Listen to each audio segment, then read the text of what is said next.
Hello and welcome to another Dhamma meeting where we will discuss the Buddhist practices of charity, morality, and meditation. Everyone is welcome to join. How will you be today?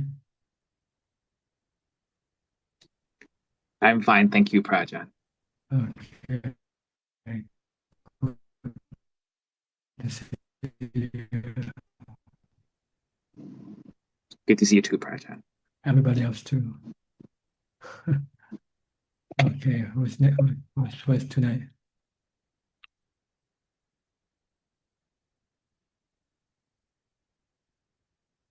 Okay, Kathleen from Hong Kong. Hi, you first tonight.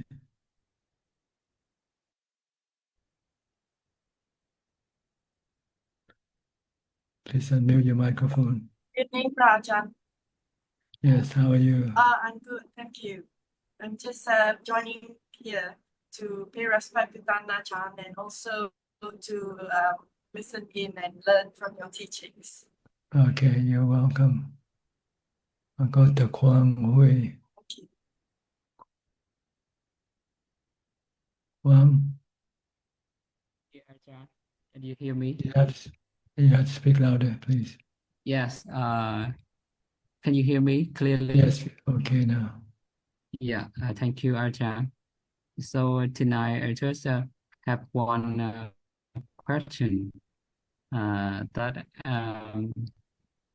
the first precept in five precepts is not restraining from killing living being. So if when I am a lay person, eating chicken egg is breaking the first precept or not? I think there are eggs that doesn't boil any chicken. You can eat them. Yeah, thank you. So no problem if I eating egg from chicken, right? I think if you buy eggs from the market, I think they usually doesn't have any, that it doesn't turn into chicken, I think. But if watch egg from the chicken in my garden, my parent grow and I use it to cooking. You have to be sure that egg doesn't turn into chicken. Yes. Okay. Thank you, Ajahn. Okay, is that all? Yes, that's on tonight. Okay, Thank you. we'll go to Samantha. Hi, Samantha. Hello. Where are you I from? had Which particular state are you from? Iowa. Iowa. Okay. Yes, go ahead. You have any question? Oh yeah. I had a question, and then I have a friend who had a couple questions as well. Um, my question is, does jhana feel different for different Shouldn't be people? any, but the different level could be different. There are 8 levels of jhana altogether. So it starts with from small to bigger, more happiness, more stillness as you go in deeper into the jhanas. You can read the description of Okay. jhanas, search for And jhanas, and they will tell you that each level of jhana contains particular characteristic.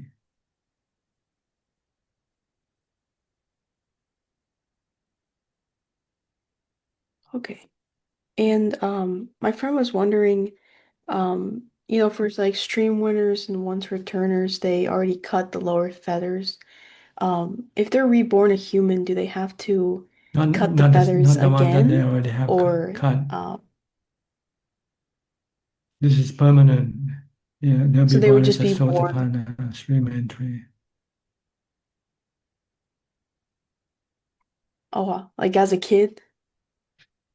Pardon me? So they would be like reborn as like a kid that Yes, already, already in in the the previous previous life. life. Okay. And he asked, how do you know if you've become a Dhamma follower or a faith follower? I don't know if you know what a faith follower is. Well, in Buddhism, we follow the teaching of the Buddha.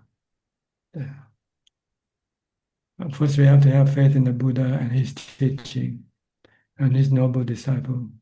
We believe that they can teach us the way to enlightenment.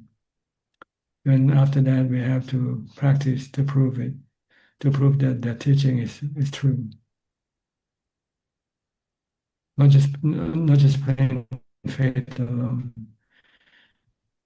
You first believe that they can teach you to become a stream enterer, non-returner, and then you apply the teaching into your practice until you become enlightened.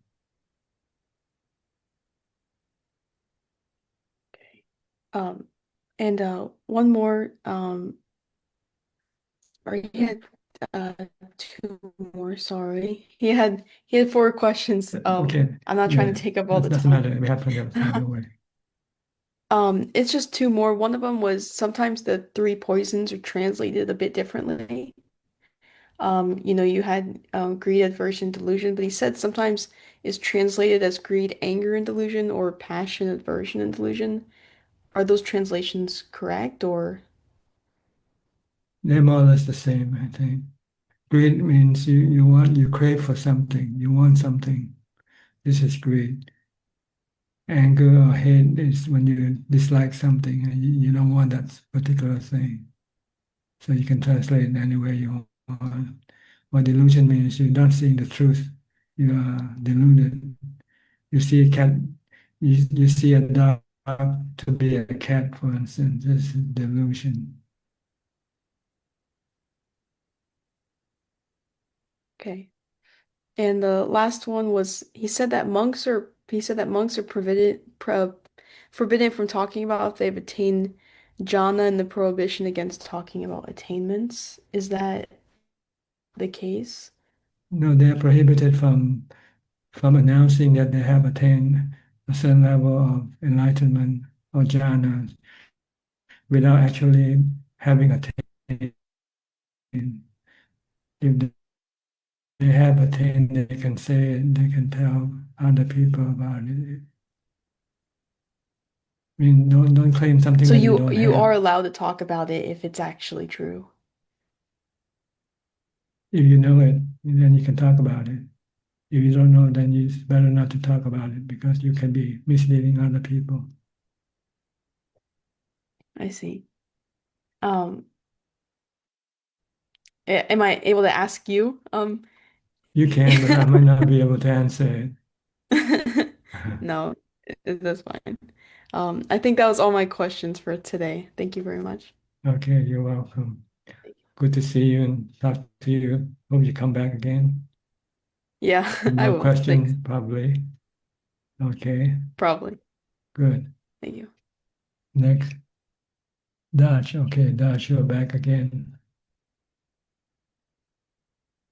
Hello, Ajahn. I'm just merely listening. Okay. Okay, Lena, you're next, Lena.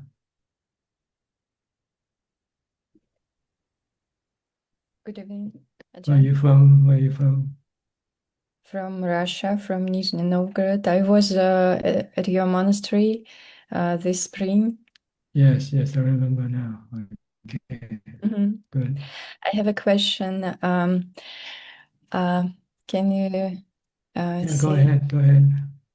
Mhm. Can precepts or promises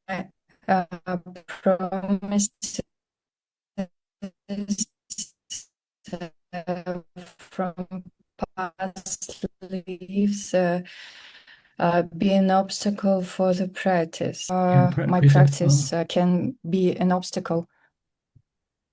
what do you mean by precept? Precepts, Like abstaining from killing, abstaining from lying? Or do you mean no, something else? promises, maybe Oh, promises promise. to some Resolution.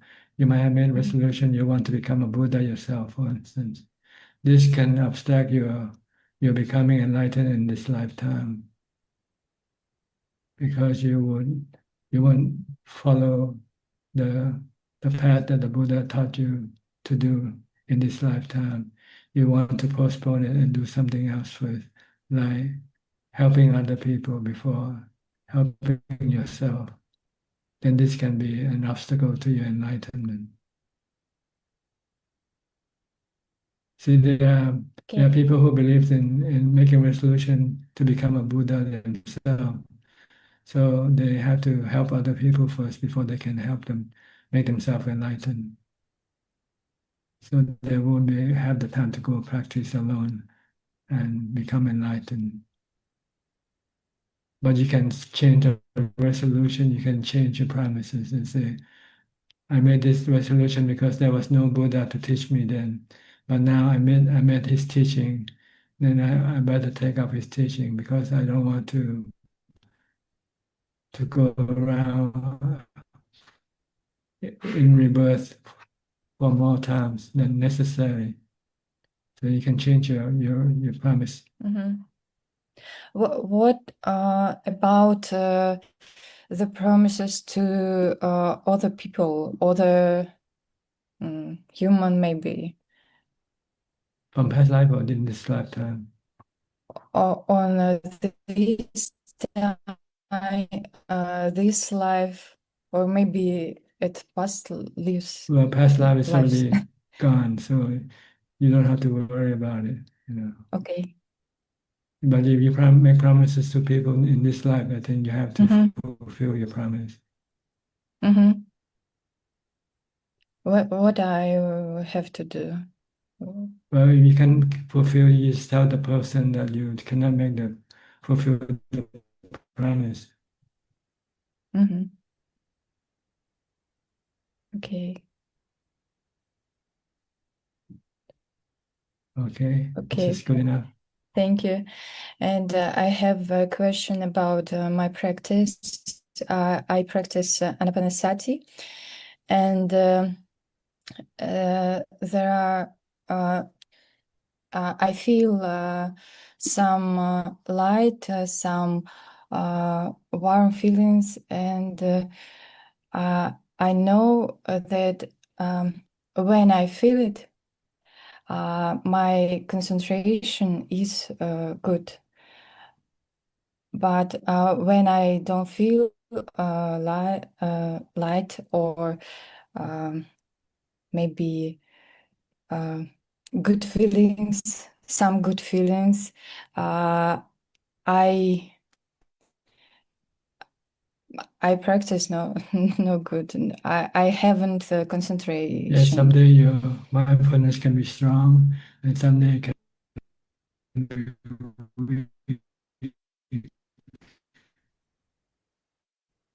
And they show up in your practice if you're feeling peaceful. If your mindfulness is not strong, if it's weak, your mind can be restless and agitated. So you have to try to practice mindfulness a lot before you come to meditation, before you meditate.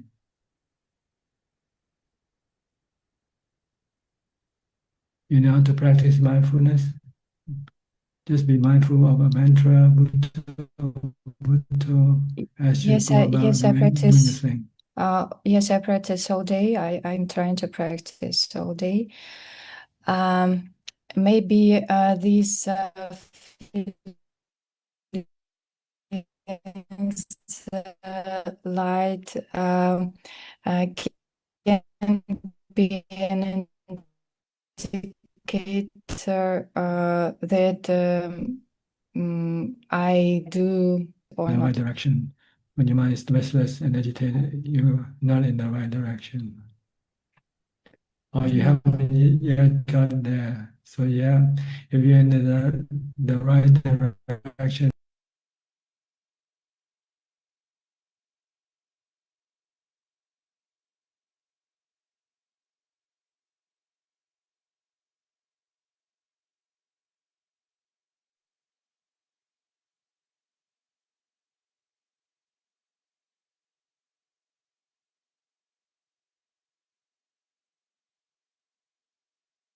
how are you? I'm fine. Just listening today. No Okay. questions. Yes. Fine. I'll go to Ricardo then, from Uruguay.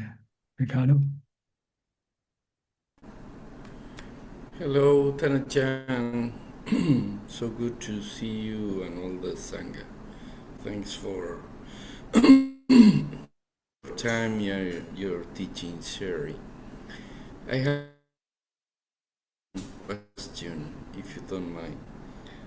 I was reading a text that says in Pali, in my bad Pali, says Namo Pubangama Dhamma. Namo Seta Namo.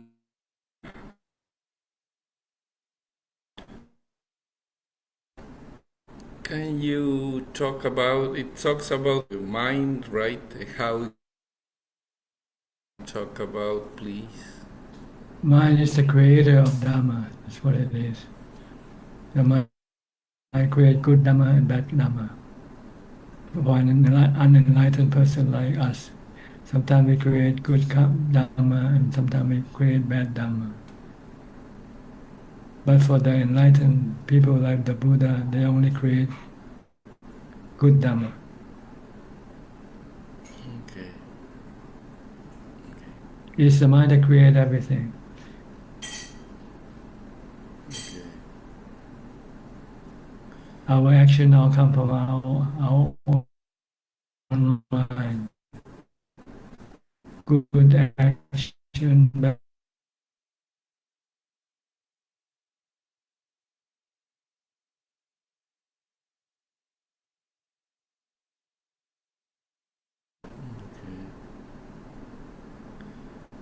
So the consequence follow the mind, regardless of what the mind is.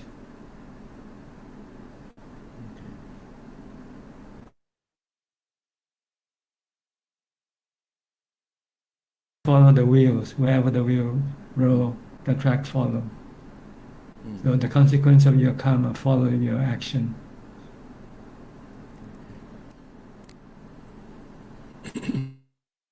So it would be the same as karma, right? Dharma, Yes, action and karma is way. the same thing. Yeah.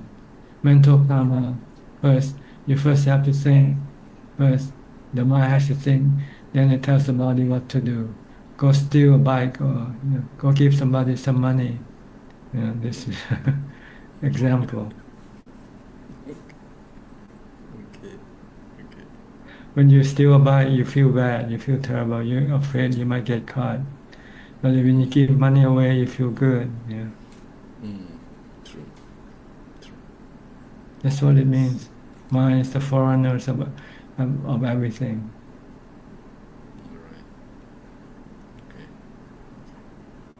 So it will last forever.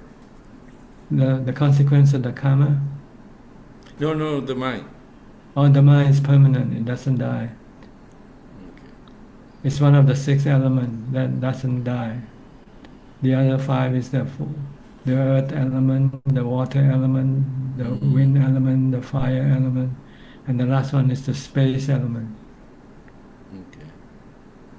But they can interact with each other and form things like people, planet, trees, animals. That's what we are. Our body is composed of the 4 elements, with the mind attached to it. The mind isn't in the body, but it's just connected to the body. After the body is formed, at conception point, when the conception in the womb, the 4 elements form the body, and then the mind connect with the body through the stream of consciousness of the mind.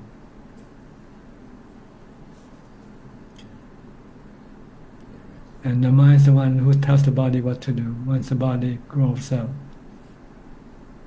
Right now, it's the mind that telling me to talk to you, telling the body to talk to you. And you also tell your body to talk back to me. The body itself cannot do anything without the mind. Without the mind, the body is just a corpse.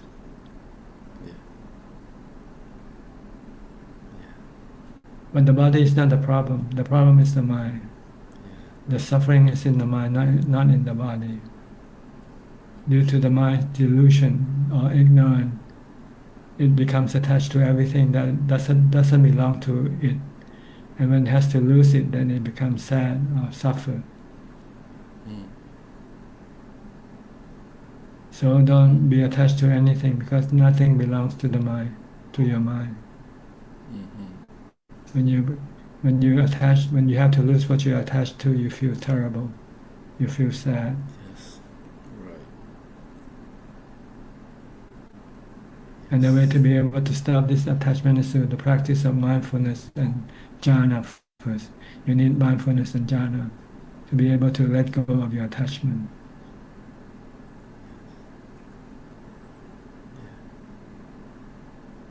But jhana doesn't know how to let go, what to let go. It's the wisdom that tells you what you have to let go. Everything that is impermanent, such as your body, you have to let go. Sabbe sankhara anicca, sabbe sankhara dukkha, sabbe dhamma anatta.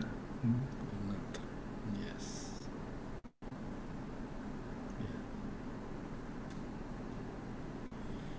So we first have to develop jhana first. In order to get to jhana, we have to have mindfulness first. In order to practice mindfulness, we have to keep the 8 precepts and live in seclusion.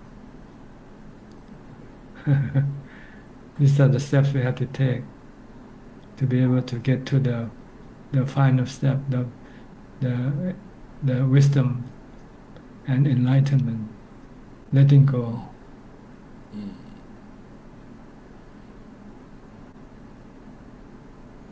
First to keep the 8 precepts and go live in a monastery, and then practice mindfulness all day long, and sit in doing meditation, anapanasati meditation, until you get to jhana. Once you get to jhana, then you study what is impermanent. You say, oh, the body is impermanent, so I have to let go of my attachment. It doesn't belong to me, it's not me, it's anatta. It's made from the 4 elements. So you have to let go. One day the body will dissolve into the 4 elements. When that happens, if you cling to the body, you become very sad, you feel terrible. True. But if you know that it's not you and you cannot keep it, then you just say, okay, go. When it's time for the body to go, let it go. You need to have jhana to be able to do this. Without jhana, your defilement is stronger, your craving, your attachment is stronger than the wisdom that you have learned. Right now we have wisdom. We know the body is anicca, anatta, but we don't have the jhana to be able to let go of the body. We still cling because our delusion, our craving are still stronger.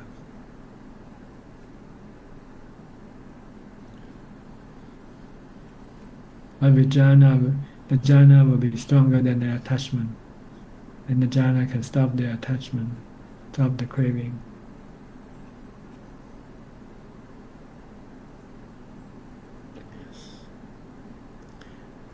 Okay, does this answer your question?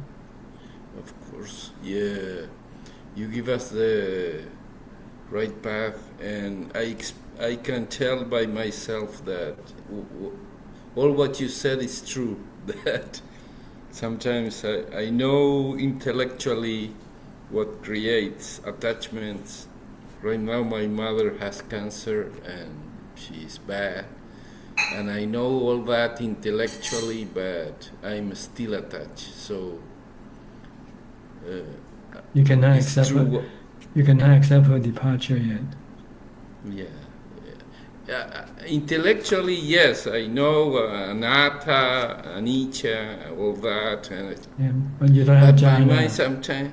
You don't have I jhana. don't have jhana. Right. If you have jhana, then your mind can say, okay, no problem. Okay. Yes, that's true. That's So why. try to practice mindfulness and jhana. Yes. You have to do a lot of meditation retreat. Yeah, more. In October I will do another. Stop sensual activity. concentrate on meditation activity. True, true, true, very true. Okay, Yes. anything else? Yeah. No, thank you, Tanajan. Are Thank you you back for home your right now? advice. Are you back Yes, home? I am. Mm. Yes. You plan to Yeah. travel anywhere soon? No, no, no, too much, too much. Too much, I yeah. want to stay here, quiet, calm, practicing. Yeah. Practice is better than traveling. Yeah, it gives you peace and joy. Yes. Okay. Yeah. No worries, no planes, no worries, no tickets, no nothing. That's right. Mm. You finally become enlightened now, at least partially enlightened. No, no, no, no. Too far, too far.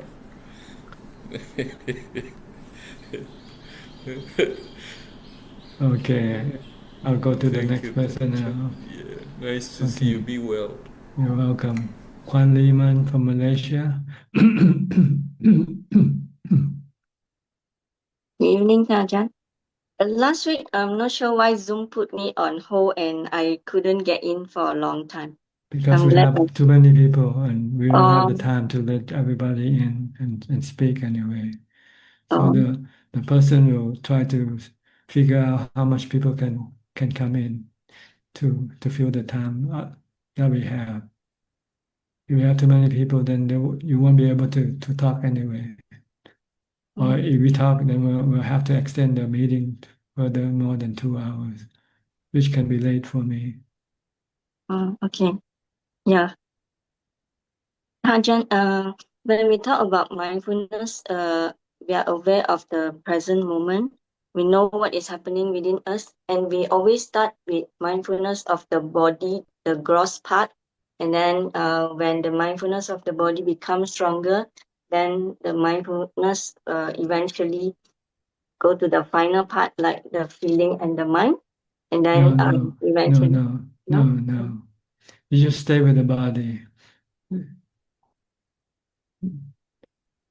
Do not change your object of mindfulness. If you use the body, you just continue with the body all the time. It's good enough just to stay with the body. The goal is to prevent the mind from thinking. And then you want to sit down and meditate and watch your breath. Watch your breath. In order to go into jhana, the body has to be still. If the body is still moving around doing things, the mind cannot enter into jhana. So once you have continuous, constant mindfulness, the next step is to sit down and meditate. Absorption, meditation, or concentration. Focus the mind on the breath until the mind and the breath becomes one. Then you have jhana. And then after you have jhana, then the next step is to study the nature of the body, the feelings, and the mind. This is another level of practice called vipassana or wisdom. See, we have to practice three level of practices. The first level, mindfulness. We have to have mindfulness in order to be able to meditate and enter into jhana. This is the second step. Once we have jhana, then we can go and study the nature of the body first, then the feeling, and then the mind eventually, and let go of our attachment to them, because our suffering arises from our attachment to these three things: the body, feelings, and the mind, the mental states.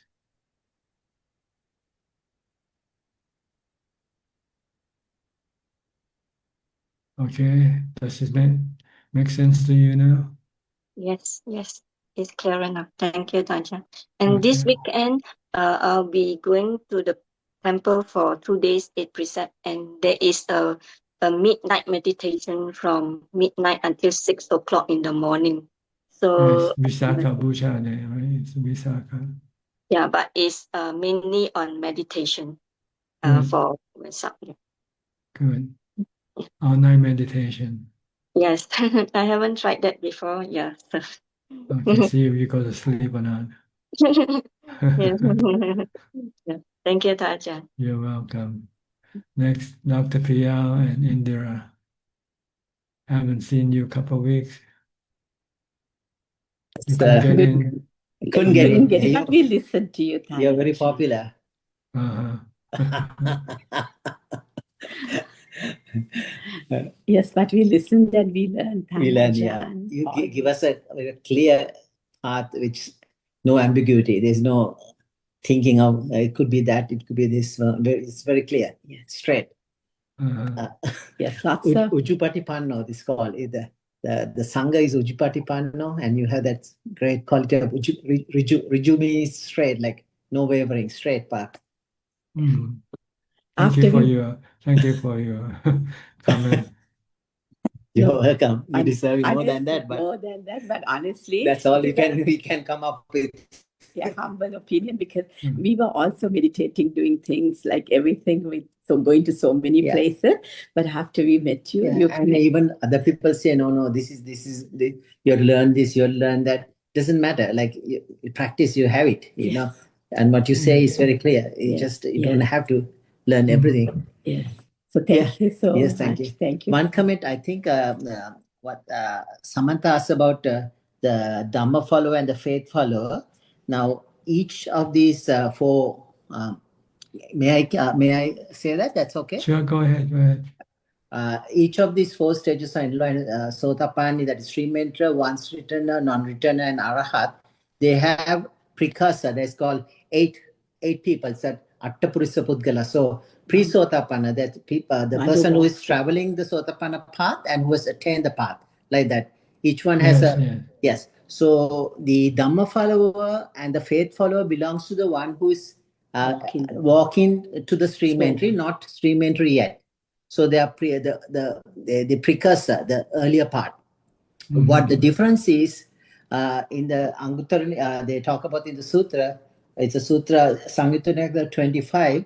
They say the one who has the I is impermanent, I conscious is impermanent. And it's what is the feeling, what arises from the I to the consciousness is impermanent. So like that, all the six senses, they have some faith. This is what it is. So that's a faith follower. The whole system is about these six senses, how they work. So they have some faith, but they don't have any wisdom yet. The person who has a little bit of wisdom about this is what's going to it's happening. That's called the Dhamma follower. But the one who knows and sees this phenomena this way is called the stream enterer. So this one knows and sees. He knows it and also he sees it within. This is exactly what's happening. That's for who's the stream enterer. So one has the faith, one knows a little bit about it. The stream enterer knows and sees. So, but however, the important thing is both of these Dhamma follower and the faith follower, Buddha says he is incapable of passing away until he's realized the fruit of stream entry, both of them. So the time of, they cannot die without attaining stream entry. At this SN 25 Sutta, it talks about the definition of Dhamma follower and faith follower. That is what Saddhanusari and Dhammanusari in Pali. I see, I misunderstood the question. I just thought that she was talking about, I just thought about having faith. What is faith in Buddhism? I know you know it. I just thought I'll the Sutra man. Yes. That's good for you to point out, though. It's okay. Yeah, thank you. Thana Jan, no, because he checked it because I always wanted to know.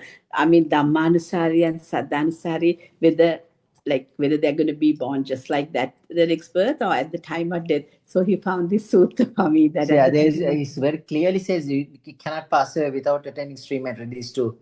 So good to know. For me, from what I understood, you first need sattha.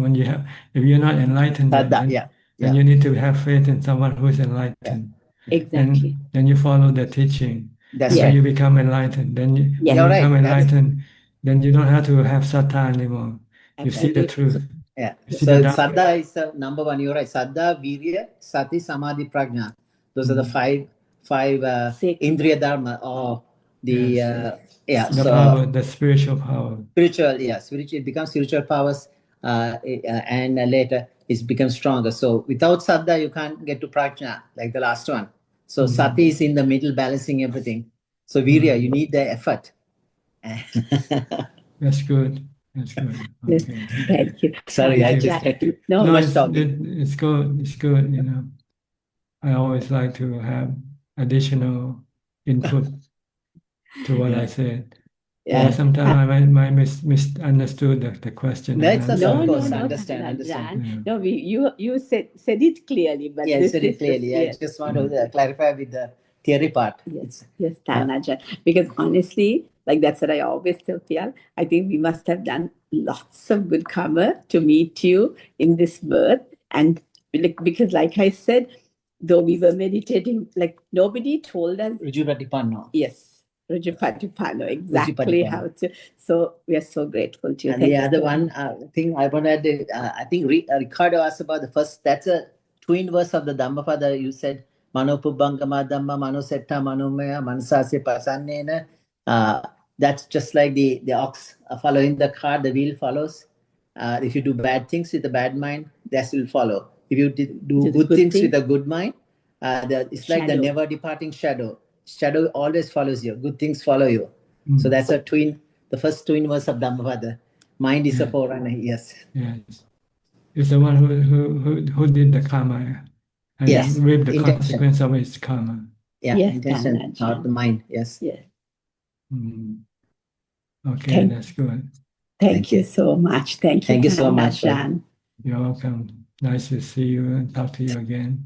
Yes, you too, Tanajan. You too. Okay. Peran Next we'll go to Kok Seng from Singapore. Haven't seen you for a while, Kok Seng. Yes, I was denied entry for quite some time. Okay. So now I really appreciate each time I'm able to get in because it's getting more and more difficult. Yeah. So, Yes, Ajahn, go ahead. this evening I'd like to check Ajahn. Yeah, it's the practice of not touching a person who has died for 8 hours so that the consciousness can leave the body. May I check, Ajahn, is this a teaching of the Buddha? No, I think it's just a belief. As soon as the body stop breathing, the spirit, the mind, the body already separated.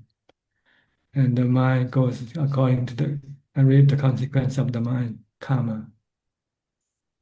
But people still cling to the body and don't want anybody to touch it yet. Maybe sometime a person might not die yet also. Maybe the person entered into jhana. So they want to give that person a chance to prove that he actually died. So they give them some more time not to do anything to the body yet. You just believe. But in fact, as soon as the body stops breathing, that's happened. Okay. So the consciousness here, is it the same as the mind or the knowing element? Yes. Okay. The mind and the knowing element actually isn't in the body. It's just connected to the body through the stream of consciousness. So that connection is severed when the body stops functioning. Because the body cannot send messages from the body to the mind anymore.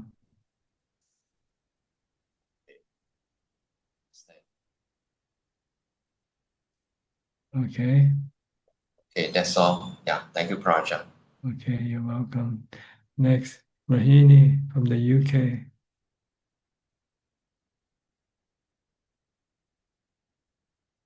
Good evening, Ajahn. Nice to talk to you. Yes. How are Any you? question? Fine, thank you. Any question? I have a question. At the time of death, as the physical body breakdowns, stop functioning, and the mind is the mind stop receiving information from 5 sense organ. Am I right? Why? Because the body is incapable of sending them stop receiving. That's right. It Yeah, stops but sending, the mind stops, the body doesn't see anymore when the body dies or hear anymore. See, the mano part still that's works. that's in the mind, not in the body. Mano is the body, it's the mind. Oh, There's only five parts in the body, five sensual organs. the nama part is still It's working. the nama is in the mind. It's to the mind to think. It's the nama part that gives the consequence to the mind action. So I know the contact feelings, perceptions. It's still there. It's still It's part of still the there, mind. but not. Yes, they do. They do. They function as the karma that will create the consequence. According to the karma, Good or bad karma. the person has no mind, has no No control. way of No control. controlling. The consequence of the karma, the mind has no control. Mind, okay. It's like So when you go to sleep, you cannot control your dreams. Oh, right. Yes. It's So the a mind good works or that bad same karma way. it's a good or bad karma that creates a dream for you. When you have good dream, it's your good karma that produces the dream. When you have bad dreams, it's a bad karma that produces the bad dreams. So this is your dreams is an indicator as to what will happen to you after you die. Whether That's you what that force at the time of depart, this body and the mind separate, and that force pull you. Yeah, it depends on which one is stronger, good or bad karma. If the good karma is stronger, then you have good dreams. You're in heaven. If the bad karma is stronger, you have bad dreams. You're in hell. Yeah. Okay. Heaven or hell is not a place. It's not a location. It's a state of mind. Some people think you can control. Okay, last breath, last mind. Probably I will have some good. It's just it's not possible. It's a way for lazy people not to do anything right now, and wait for the last moment to do only good karma, just a few seconds before you die. Yeah, it's very clear now. Yeah. How much good karma can you do in just a few seconds? Yes. Yeah, it's And besides, when you die, your mind is not in control anyway. You become restless and agitated and fearful. You won't be able to think properly. Yes, very clear, Ajahn. Thank you. So don't wait until the last breath to do your good karma. Do it now. No, do it now. Person who has jhana, I think, is more likely to have a very good. That's another form of good karma. Jhana is good karma. Wisdom is the highest form of good karma. Yes. Thank you, Ajahn. You're Thank you. welcome. Thank you. Okay. Next we'll go to James from Texas, I think, right?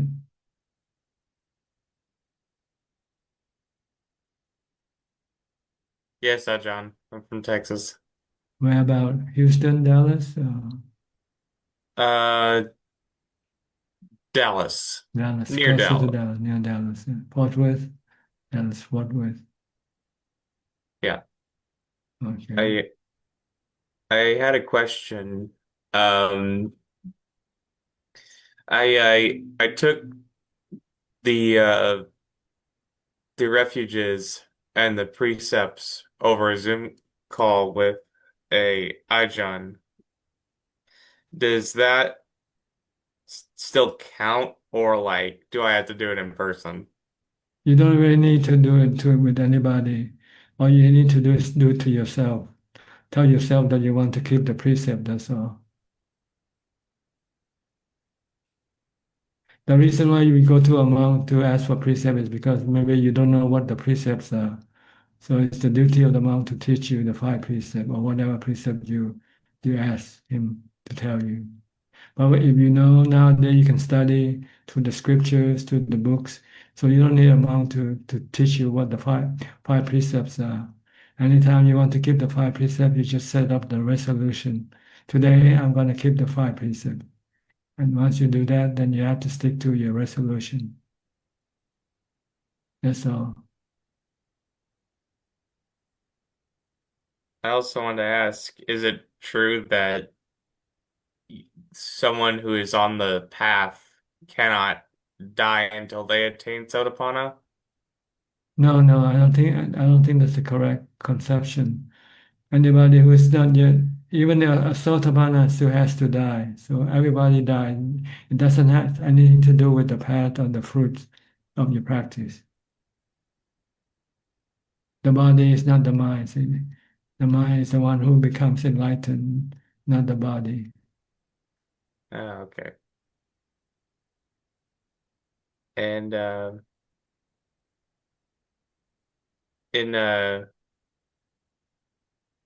also wanted to ask, I'm thinking about, I'm still trying different schools of Buddhism, and I think I've narrowed it down to which one I want to practice. It's either going to be Theravada or Zen. And I think there's a lot that goes hand in hand with them about mindfulness and breaking thinking to stop the thinking mind. And I like that they both do that.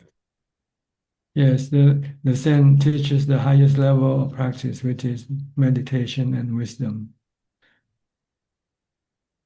They don't stress on the precept as much, or other ritual things. They want you to practice mindfulness and meditate all day.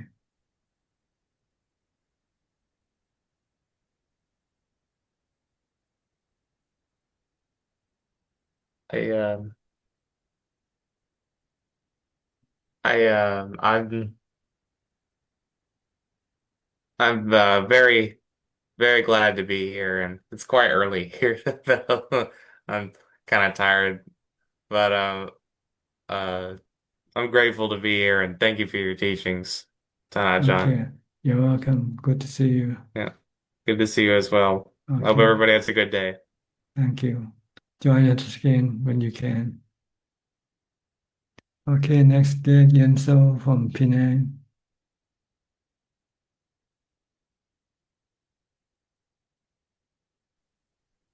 Hi, Ajahn. Good evening. Yeah. Happy to see Ajahn again. No question. I'm listening today, Ajahn. Okay, I'll go to Alvin then. Alvin Lee from Malaysia also. Namaskar, Ajahn. Ajahn, I'm just referring back to what Dr. Priya said. This is just my understanding, what he mentioned about faith follower and Dhamma follower from the sutta. So in that case, as a Putujana, Tanajan, if one is a Putujana, that means they cannot be considered as a faith follower or Dhamma follower, right? Even though the person is a practicing Buddhist. That's what I get based on the definition. Well, I don't know this part, so Right. I saw Dr. give the nod, so I think you. Okay. That means it's correct, right? Putujana. Yeah. Okay then. Yeah. But earlier, Yeah. Dr. Priya mentioned something about once you're on the path, you cannot die. Is that true, Dr. Priya? Will you elucidate? No, it says either your stream enter as a Dhamma follower or the faith follower won't die without attaining stream entry. At the time of At death? that time of death. That's all. Yes. So before stream entry, Dhamma follower or faith follower, you are practicing like a person who is practicing the path but not attain any of the 8 attainments. So you are Pruthakjana. But that's okay. That's where we all start. Okay. That means it's a pre-stage to become to enter the path already, Dr. Priya, right? That's my understanding. Yeah. You're Okay. a candidate. You're a candidate for Okay. stream enterer, but you haven't yet achieved the requirement. Okay. Thanks, Tanajan, and thanks, Dr. Priya. I think that's clear. Thank you very much. Okay, you're welcome. Next, go to Nining and her mother from Indonesia. Yes, Ajahn. We are here just to pay respect because my mother very happy to see Ajahn. How is she doing? Okay. Yes, she's doing well. She's doing another operation 4 days ago. All right. Not to worry about the body. Let the doctor worry about it. Yeah. She's the mind. There's nothing she can do anything to her body. So leave it to the doctor and the nurses. Yeah. Yes, Ajahn. And sometimes, and I also teach my mind that, in the future I also should treat my body like I treat my mom's body. Yes. Yeah. Not cling to the body. Not clean. It's not you. It doesn't belong to you. It belongs to the four elements. Yes. One day the four elements will claim this body. Yeah, and after surgery, my mom experienced the partial dementia, Ajahn, at that time.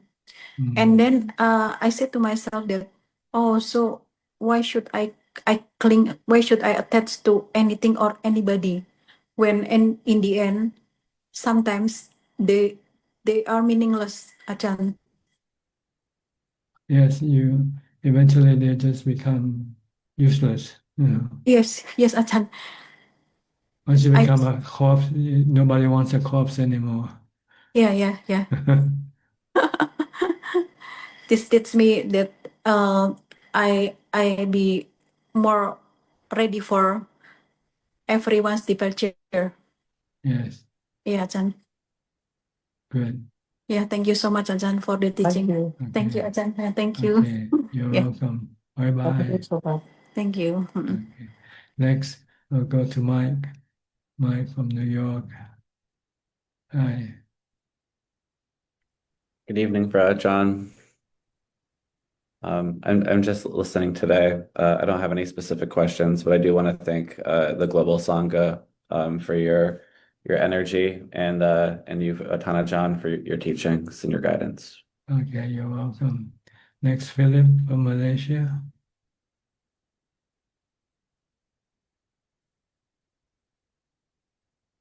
Tanajan, I don't have any questions. I just continuing my practice. Yeah. Okay. Lynn from Indonesia.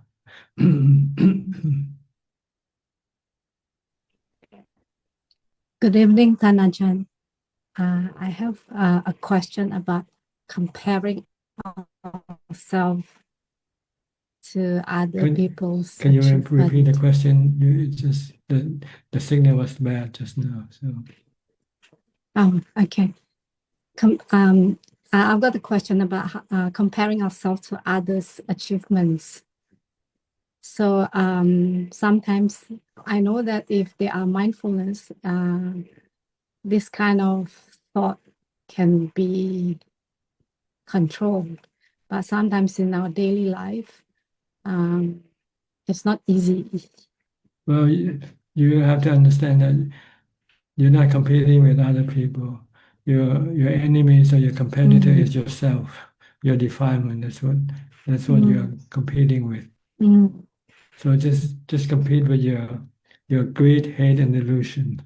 Don't worry about other people, because it doesn't make you any better or worse when you compare yourself to them. You have to see whether the greed Theoretically, your greed wins or you win every time when the greed wants something, wants some sensual pleasure, and you say, no, I want to go to meditate, then you win. See?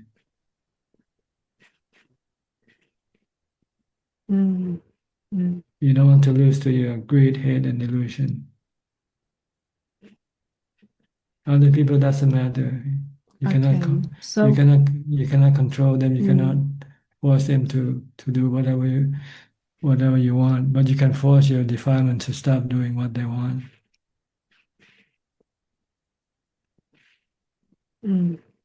So your real competitor is your defilement. Just like when the Buddha told Angulimala, I stop my head, my great head and delusion. I stop my defilement. I kill my kilesa, my defilement. I don't go kill people. The person or the things to kill is your defilement, not other people. And other people, if they are better than you cannot stop them. What can you do? If they're better or worse than you are, it's the karma.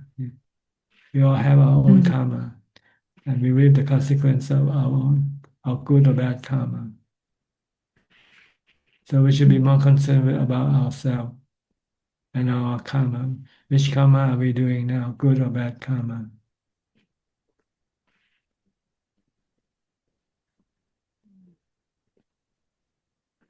If we do good karma, happiness follow. If we do bad karma, suffering follow. So comparing is a form of greed, is that correct? It's a form of jealousy, maybe. I don't know. I think you're jealous. When you see somebody better than you are, you feel bad. Or I don't know, maybe you feel inspired. I don't know. It depends on whether your mind is in a good or bad state. If you're in good state, you look at other people better than you are and you say, oh, I should be like them. Motivated.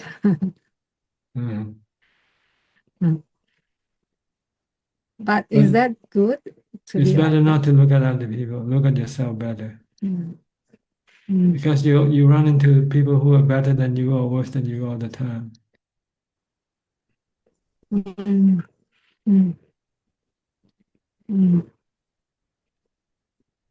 If you want inspiration, look at the Buddha and his It's not noble easy to disciple. overcome this kind of feeling, though.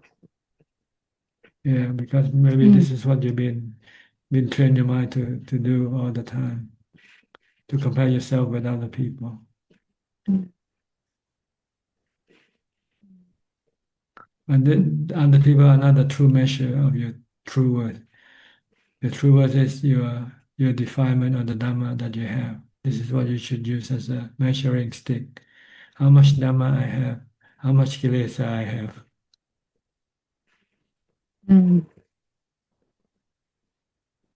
I should have more Dhamma, I should have less defilement.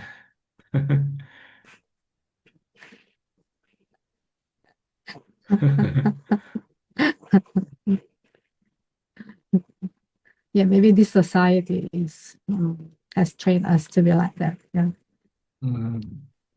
Yeah. We compete for medals, for Yes. for reward. This makes us feel good, feel superior to other people. This is delusion. This is the self behind pushing this thing. I am. I have to be better.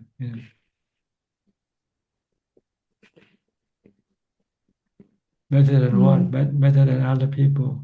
We're all the same. We all are subjected to birth, aging, sickness, and death. Nobody is better or worse than anybody else, really, if you look. Okay. So Okay. if you So want it's to got to do with the karma also. It's not that. yeah. Yeah.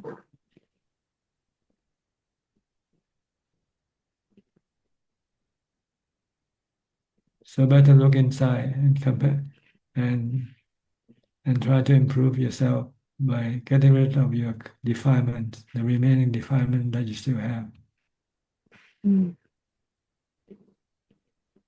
Okay.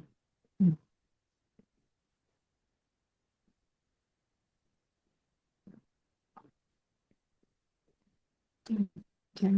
It's very clear, Tanajan.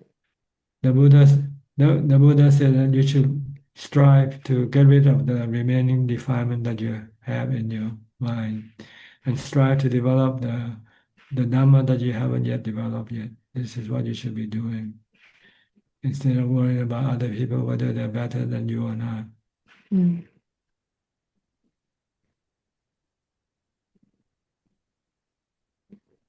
Right? Yes. And most people that you run into, they are all defiled people anyway. They're rich, they're famous, or they're not rich, they are famous. And these are all defilement. If you want to look for inspiration, look at the noble disciple of the Buddha. Mm. If you can find them, which is not easy, because they're not easily, there are not many of them in the first place. But we are very fortunate to have you. Well, this is, I don't know, maybe it's just a misunderstanding on your part.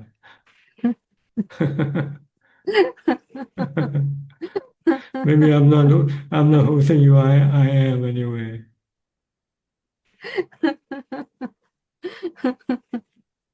Okay. So I have to stop thinking then. That's right. Just look at the benefit that you can get. If it's beneficial to you, then that's good. If I'm not beneficial to you, then it's not good. Then I'm not good to you. Mm. Mm. No doubt about that. Don't worry about who I am or what I am. Just worry about what can you get from me. That's all. A lot. Yeah. When I went to study with Nong Ta Mahabua, I never thought what kind of person he was. I just look at what he can tell me, if he can teach me or not, whether I can benefit from his teaching or not. I don't care whether he's enlightened or not enlightened, doesn't matter. What matters is if he can be beneficial to me or not. Mm. So don't try to get attached to the label, attached to the person. Oh, he's this or he's that. No. Look at what he can do for you, what he can teach you. Mm. A lot of people they got stuck to the label of the person. Oh, he's this, he's that, and so they become enamored with that person. And they don't even care what that person is telling them what to do.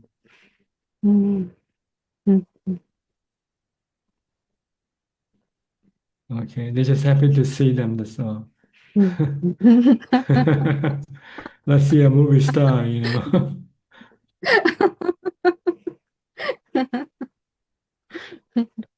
It doesn't matter if your movie flop on the box office, you still want a star.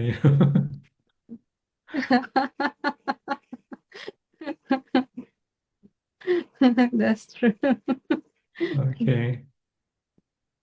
Thank you so very much, Tan Ajahn, for your Yeah, you're enlightened welcome. answer. Thank you. Okay, you're welcome. Next, we in Czech and Vancouver. It's too early for you, right? What time is it now? 7 o'clock now, 7 7 o'clock. in the morning. Yeah, we wake up around 5:30. I see. And meditate first, right? Uh, we turn on the Zoom. We turn on the and we Turn on your phone first of all, huh? we try to get into Zoom. We want to come early. We want to try to get into the Zoom. But of course, before that, I meditated. Yes, before I sleep. This should be a normal practice. To start the day with meditation is a good way to start the day with. You get a calm and peaceful mind and some wisdom, reflect on some of the Buddha's teaching to remind you that life is impermanent. Aging, sickness, and death is waiting for you. Then you can have a good day after that. Ah. Tanajan, is there a rules that like we don't meditate at night At before night, sleep? Yeah. no rule. The Buddha said meditate during your waking hours, from the time you get up to the time you go to sleep. Either mindfulness practice or meditation practice. Oh, okay. Because I knew that like in the Sutta Buddha rest like from 10 to 2 o'clock. 2 o'clock, right? Yes. That's because And he recommends monks to do the same. From 6 to 10, meditate or mindfulness practice, walking meditation or sitting meditation.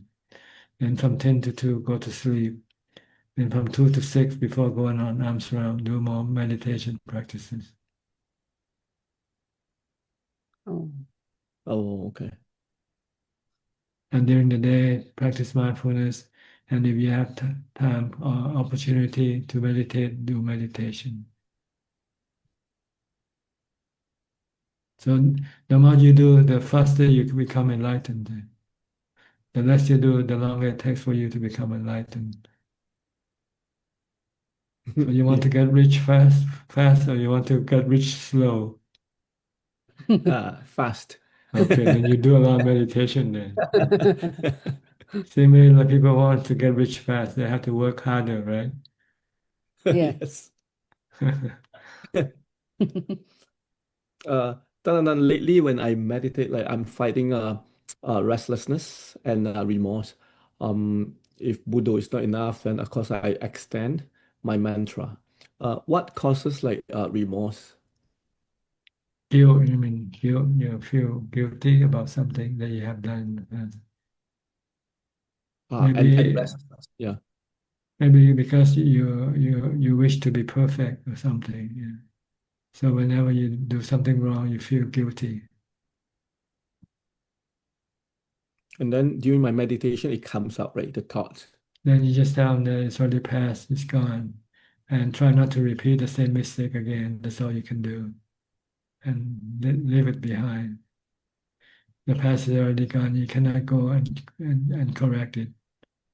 If you have to pay the consequence, you will have to pay the consequence. But you don't want to repeat. Then try not to be mindful the next time when you do something. Try not to repeat the same mistake again. That's all you can do. And then move on to increase my mindfulness. Yeah, come back to your mantra or your chanting.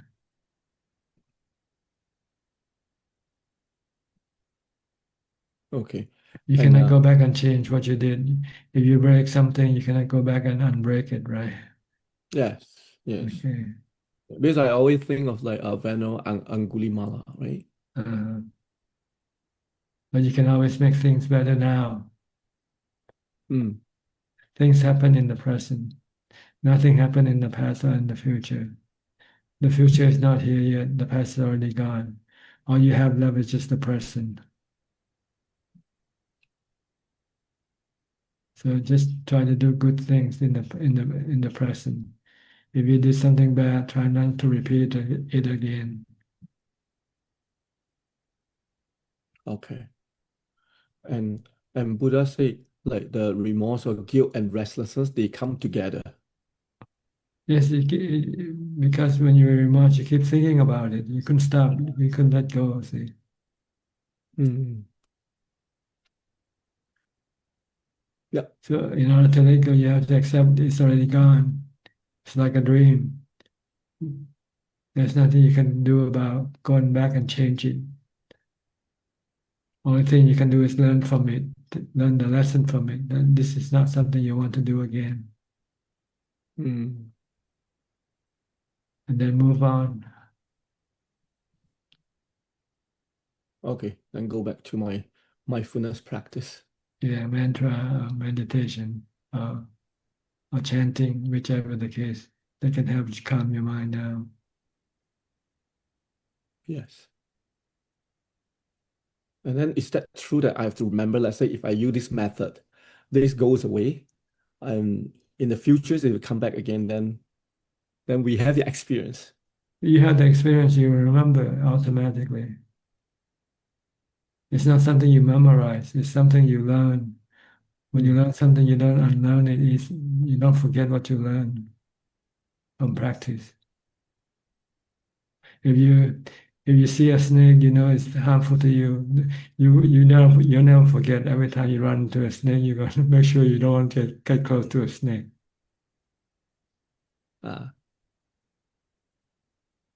Okay. Yeah. So once you have learned that what you did was bad, was wrong for you, then next time you don't want to do it because you could feel the consequence of what you did. It makes you feel bad.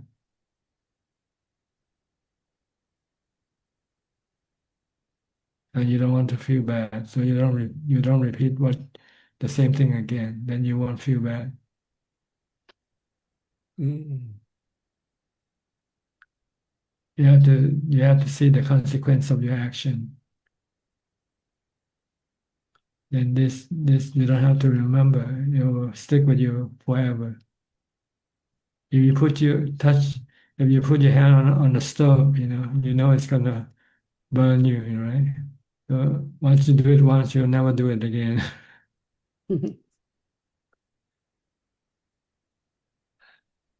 Yes. Okay, you have to learn from experience, not learn from memory. If you learn from memory, you can forget. But if you learn from experience, you'll never forget. Like someone asked the Buddha, can an arahant forget? Yes, if it's something he remembers with memory, like names and name of people, he can forget that. Is there anything that he doesn't forget? The Buddha said, yes, the four noble truths he'll never forget.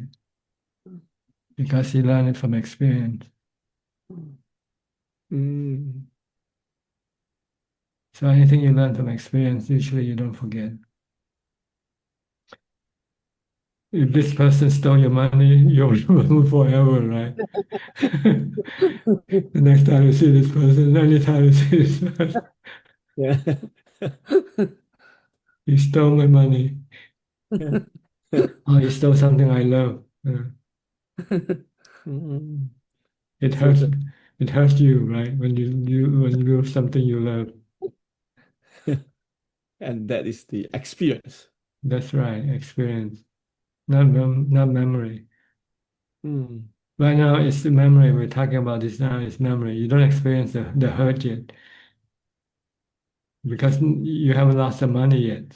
So you can remember, you can forget. Yeah. But once you feel the consequence of losing the money, then you'll never forget how painful it is.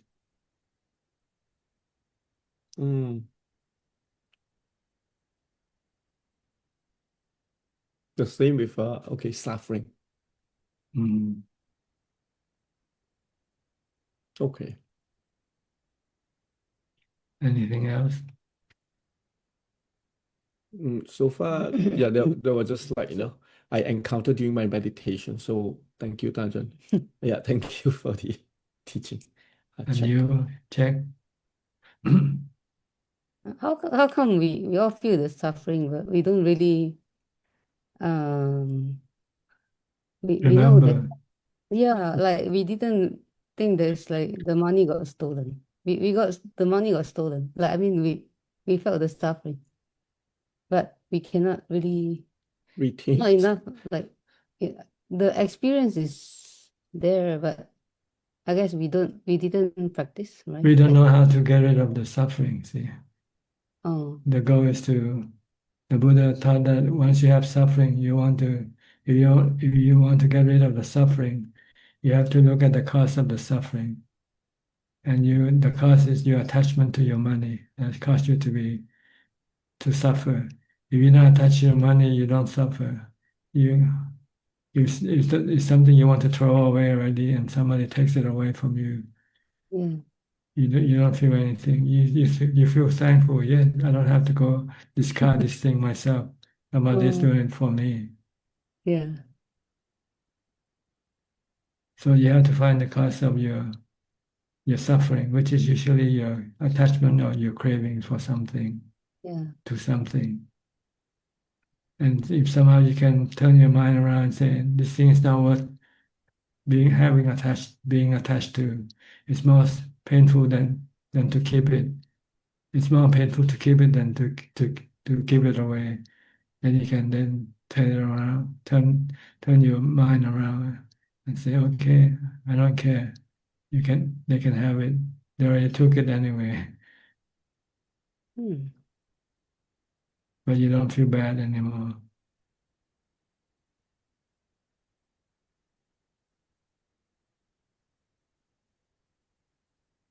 You have to see everything that you possess right now that can harm you, can cause you suffering.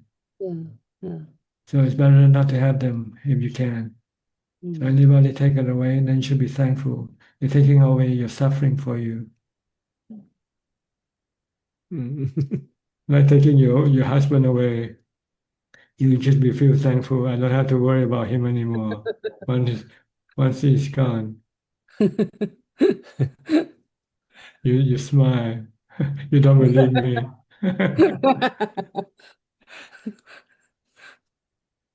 I remember there's a sutta, there's one sutta that an Arahant, he comes from a very rich family, and then I think the family wants him to come back, but he said, oh, throw all his he has a lot of possession, like rich family, but he said, oh, just throw them all in the sea. So it's exactly what you're saying. Like it's when you're They're around cause of your worry. Once you have something, you worry about them. Oh, Once you have nothing, then there's nothing to worry about. so when you see things, you turn your mind around, like you say, you're able to turn your mind around and see. Turn around, see them are harmful to you, not beneficial to you. Oh, We tend to have things because we think they are beneficial to us, yeah, right? yeah. But in reality, they are all harmful to you because they can cause you to become worried and sad when you lose them. Oh. So this is the wrong view, right? I don't like have a wrong That's view. right. I Because you think, see them as being beneficial. The Buddha should say you should look at everything as being harmful, not beneficial. Everything is suffering. Anicca, because they are anicca, they are not permanent, they are not reliable, and they don't really belong to you. They are natural phenomena belonging to the four elements.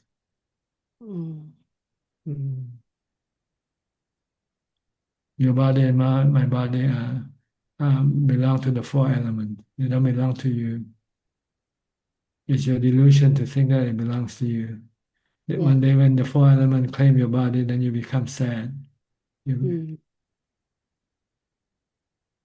four elements say, it's time for the body to break up now. I'll take it back from you.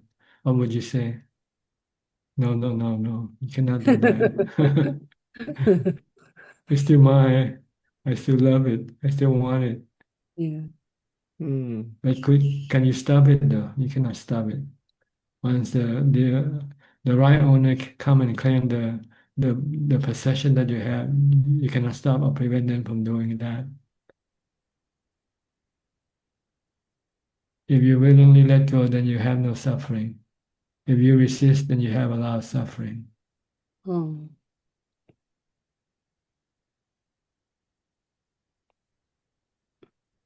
Right? Yeah. Yes. Okay. So try to let go now. Teach yourself to let go of everything that you have. And then test yourself by giving something away to see how you feel. Whether you actually let go or not, you'll know if you have to give something away. If you still feel bad, then you still cling to it. If you don't feel bad, then you don't cling to it anymore. Yeah. But we have to practice, right? Like this one, we have to practice. Yeah, you need jhana to be able to do it in a way that you won't feel bad. You will feel happy. One less burden to worry about. Yeah. One less thing to worry about. Eventually, you want to give up everything, give away everything. Because the more you give away, the lighter your minds become, the more peaceful your mind become. Because there's less worry, less anxiety.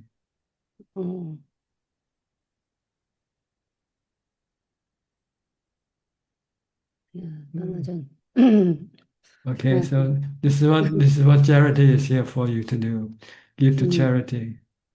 Yeah. Check around, look around yourself and see what you really need and what you don't really need. What you don't need, give it away. Test your test your ability to let go or not. Just keep only the essential, the thing that you really need to have to exist. Besides that, if you don't need anything for your existence, then give it away. Then you can become a monk like me.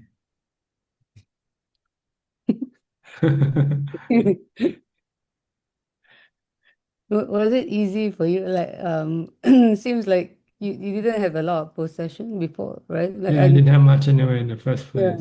yeah. But I did have meditation as my resort, as my refuge.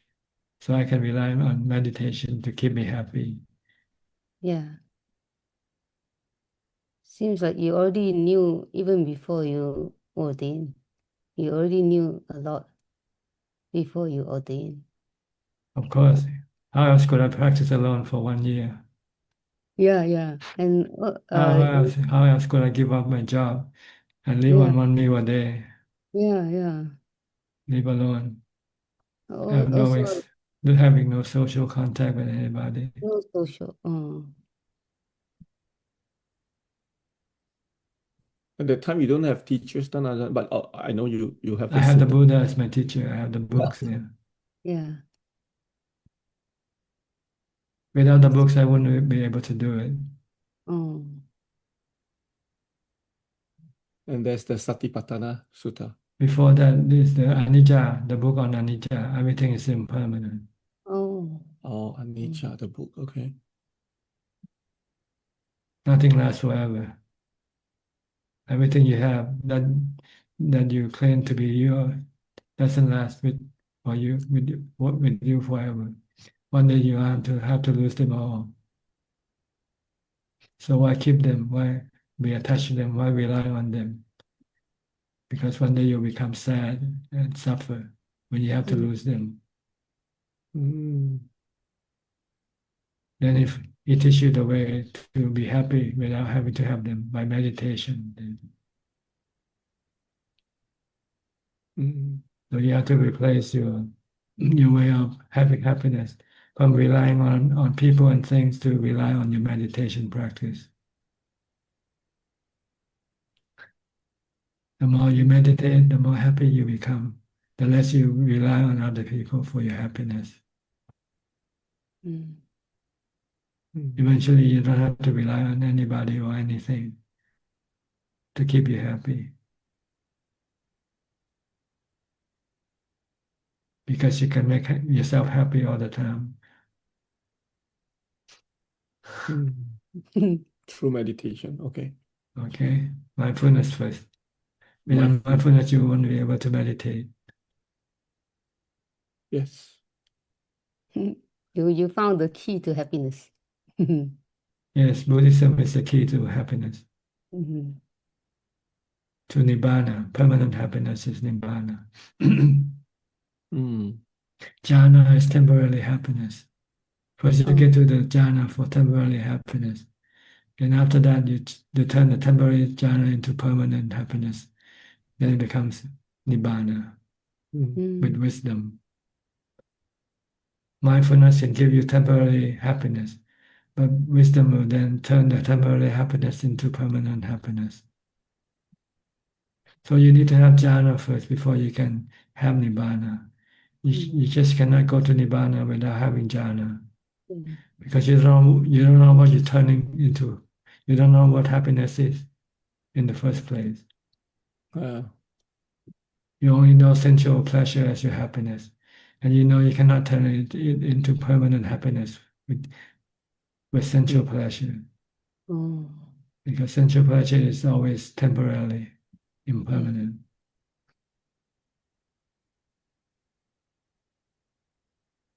So first you turn your sensual pleasure into jhana pleasure. Once you have jhana pleasure, then you turn it into nibbana pleasure, finally. Okay. Yes. So you have to keep the 8 precepts first. Stop the sensual pleasure activity. And then meditate to get to the jhana pleasure. Once you have the jhana pleasure, then you teach the mind what is making the mind not permanently happy. Then you find out it's your craving and your attachment, your defilement. So you use wisdom to get rid of them. Once you have no defilement left in your mind, no craving left in your mind, then you have permanent happiness.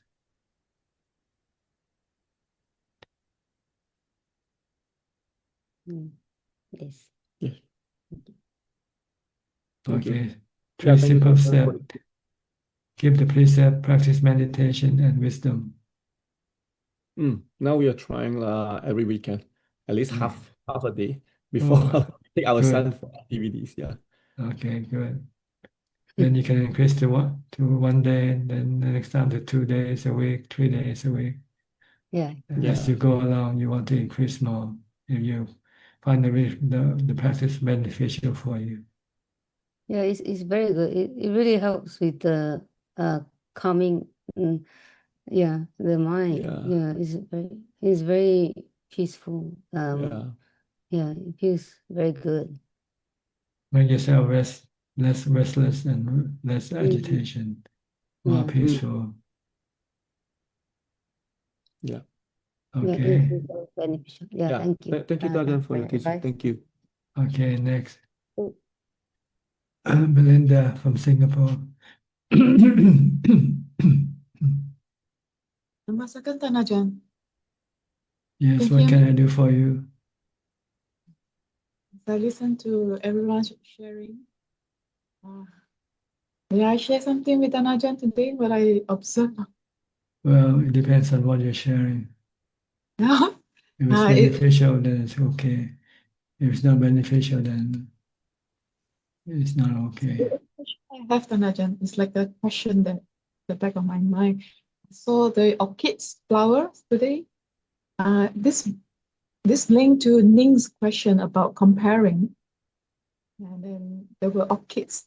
And I saw like number 1. Then I realized there's a competition for the orchids, different flowers. They are all orchids, but just different breeds. There's one beautiful white orchid. It has tag number 1. So I approached the gardener. I said, how did the flower? Who is competing? Are the orchid competing among themselves, or you are competing them? I think the human beings, dude. I do not know how that they get the label of that. I think it's done by humans. Yeah, it's a defilement. They don't want to. So I asked the gardener, like, how Instead, did the flower? instead of looking at them as the same, they are anicca, dukkha, anatta. This is what we should be looking at. They're no different than the other. They're all the same. They're all anicca, dukkha, anatta.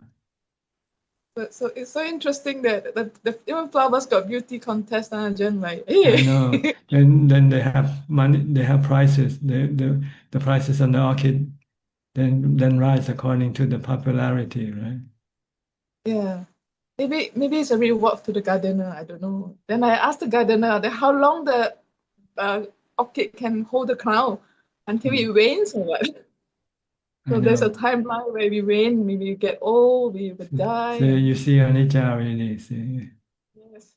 But then Ajahn, I also want to, that's the question I have about, the suffering is not about the flower aging, it's about the attachment to the flower. Then really. That's right. You want it to be permanent. You want them to last forever. When they don't last, then you suffer. So the Buddha teaches us to look at everything as impermanent. Then I saw something about Zen teaching. Somebody asked about love, Tanajan.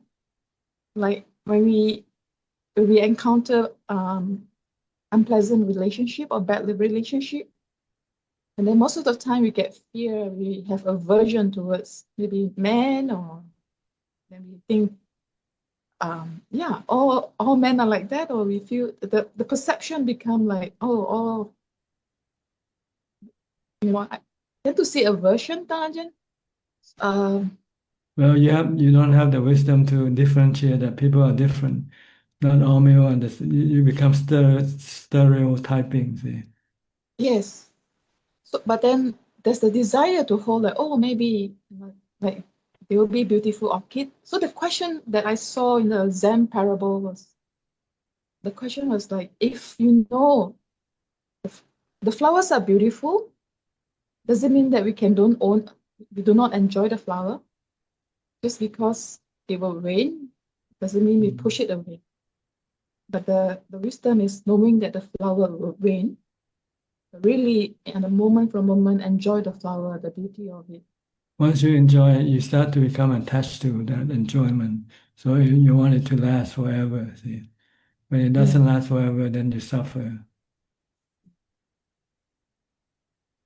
Also, I hear like I think Ning Ning was asking this question about letting go people around us, the loved ones, the family members, friends.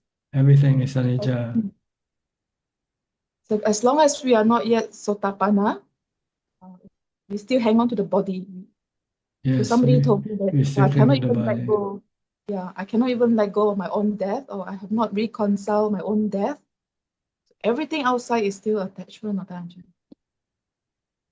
So I also heard that even you get sotapanna, you still cry.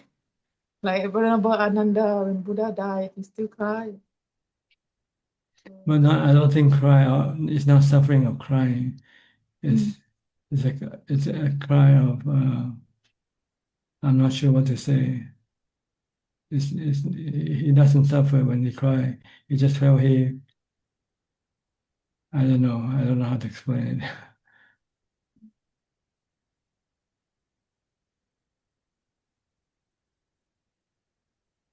Maybe he suffered, I don't know. But crying doesn't mean that you have to suffer when you cry. You can be crying with happy tears. Have you heard of happy tears before? Yes, Okay. we experience that. Touching. Cry because you feel joyful when you see something.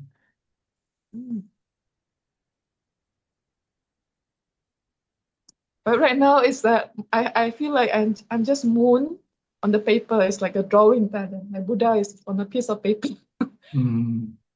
But I have not recognized this. So it's just a lot of reminder that maybe today is the last time I will see Ajahn, or maybe today my last day. But it's very subtle, like, I hope there's a next week. So these are all very subtle, deep sankara or habit that, yes, then I understand. Okay. It means you're still attached to them. If you're not attached to them, then you don't feel bad. You don't feel bad. And in order to be able to get rid of the attachment fully, you need to have jhana to do it. But Tanjan just said jhana was just temporarily, and then the defilement That's temporary happiness, but it also have equanimity. It's a different thing we're talking about.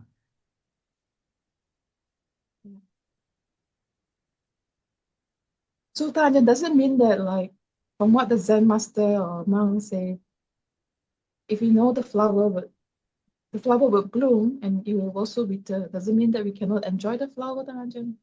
You shouldn't, because when you enjoy, you become attached to them. See? And when you lose them, then you feel sad. Do you want to feel sad or not?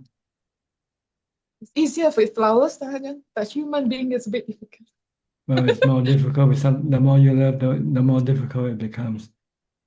Exactly. If you don't love at all, then you don't feel anything at all. If you hate, you feel happy. When you lose something you hate. But then Ajahn, Buddha also said really need to study the first noble truth, the suffering. So by avoiding relationship, you have to know what is suffering. And suffering is aging, sickness, and death, separation from the ones you love. Yeah.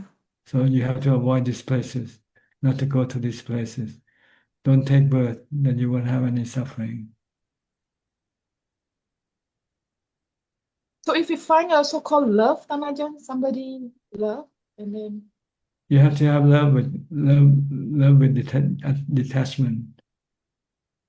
Love with what you call altruistic love, love by giving, not love by taking. You love somebody, so you give them lots of money. That's okay, that kind of love. Don't love someone and expect money from them.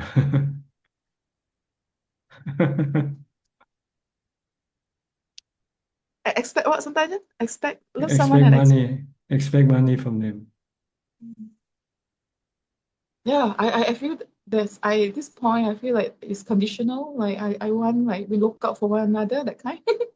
Just like I talk to Tanajan, I benefit from Tanajan, like a 1 way or 2 way. It should be 1 way, giving. Love that won't cause you any suffering is love by giving.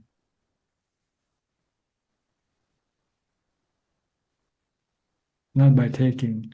You expect something, you love because you expect something from that person or thing, then you can become sad when you cannot get it later on. If the person start to harm, I should stay away, right, Najan? Oh, I can't. I'm not yet a Sotapan even. Then you have to suffer. That's all. Okay. Take the flight, yeah? And I'll move on now, okay? Thank you. You're welcome. Next step. You still love the dog. You just show us the dog. I know, I have big fans. Hi. I don't have any questions, just really happy to be here and listening. Okay, good to see you too. Next, we'll go to Kirill. Hi, Kirill. I presume you're from Russia. Hello, Ajahn. Yes. In fact, I was not really able to speak in silent place. If you hear a lot of noise, maybe I can join next time. But if No, you it's hear okay. me well, It's perfectly okay. okay. Yes, I have a question to you about the practice. So I practice Vipassana, and I practice Vipassana through Vedana. So after some time, I think 1 year ago, I start to feel anicca in the body. So it means I feel the vibration, I feel the Vedana, let me put it this way, the sensations. And also more I practice, and I practice more in the evening, and I try to do sampajana during the day. But this practice brings a lot of suffer. I mean, I understand the suffer. I understand what is dukkha, not by intellectual, but it's there. Every part of me is suffering every time. Just I have a contact. Something activates, sensations are rising, and then I have this dukkha, but there is this feeling of attachment constantly there. So my question to you, maybe based on your experience or maybe your advice, whatever comes to your mind. Of course, I understand that I need to deep into anatta. So I need to really understand this anatta concept, not intellectually as well, but based on experience. And it's going well. I think it is, if I reach the sensation rising and falling, thinking is rising and falling during my practice, it works well. And how I know it works well, for example, in the morning when I sit, I have a lot of tension in my body. I accumulate something the day before. And then when I sit and rising, falling, and I'm all the pictures from the day yesterday, for example, start to pop up, like erasing sensation, tension, release. Then the picture of yesterday, I did something, I said something, it's released. then again tension. It stays for there, release, then another picture, and then it can go like to the past, to the past, to the past. And I know my body is becoming lighter, just within 1 hour. But when I will open eyes, I'm not able to reach this equanimity, if I may. So awareness, I believe, is still there because I feel the sensations anytime, but equanimity is not there. And there, this is my question: is in the practice, what I'm trying to do is, as I'm taught to do, is to constantly check with attention from time to time, actually, just to do a bit of a scan of the body, be aware what is happening in the body, because if I can have strong sensation in my head, for example, or like here or somebody, but I don't feel there could be blind spots in the body. So I don't know what's happening there, especially when I walk, for example.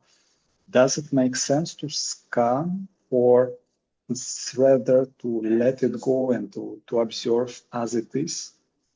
And just maybe before if you have any opinion, I try to let it go, but I feel like I'm starting accumulating this suffer with all the contacts I have externally with people, with whatever my work. And I don't really do, let's say, part by part. I don't move attention slowly, just touching, just a little bit. Okay, what's happening? Okay. So, and I don't need to do any mental activity for that. It's very smooth. It's smooth. I feel it. Like it's just, I can move from head to feet in 1 second, so no problem. But it requires a little bit of, let's say, my attention and action. So there is a doer, somebody who is doing this action. So my question to you, basically, how to overcome this suffer phase. Anicca is there. Anatta, I believe it. I know it. I know what is dukkha, but everything is dukkha, and I feel it on every second. How to overcome this? You need to get into jhana first. Yeah. You have to still your mind, and the way to still your mind, you need anapanasati. You have to focus your attention on your breath when you meditate. Forget about the feelings that you use. It doesn't make your mind become still. You need watching the breath instead at the tip of your nose, and nothing else. Just stay constantly mindful with your breath. If you can do this for a few minutes, your mind can start to become calm and eventually become still, perfectly still. Then you have equanimity.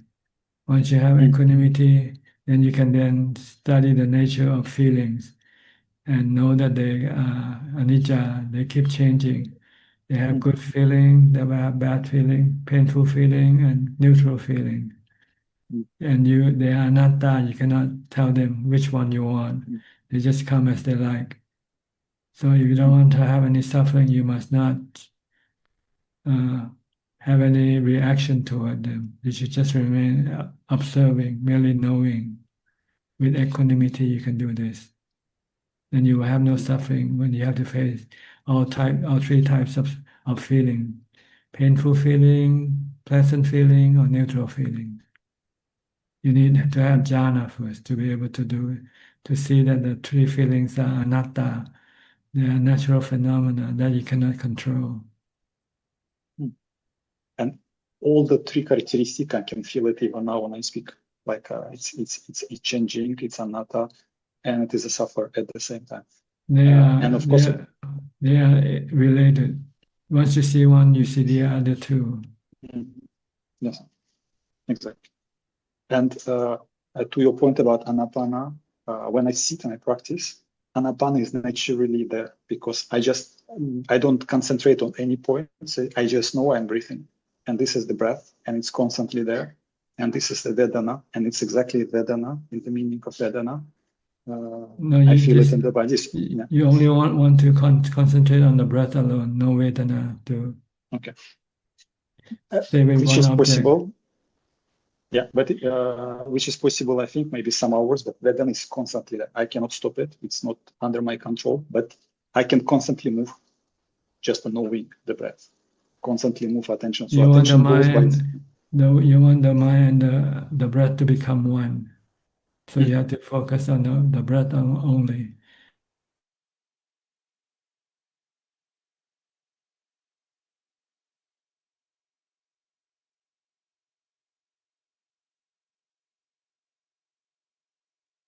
And this is where, if I sit and practice, even with my practice on daily basis, my mind becoming still. Like I release all the stuff. My body becomes light, like lighter. All the tension, all those like attachments inside, they disappear. They just disappear, and they pass. Actually, they don't Eventually, disappear. They pass. you reach emptiness. Everything that appears in the mind will disappear once you get to equanimity.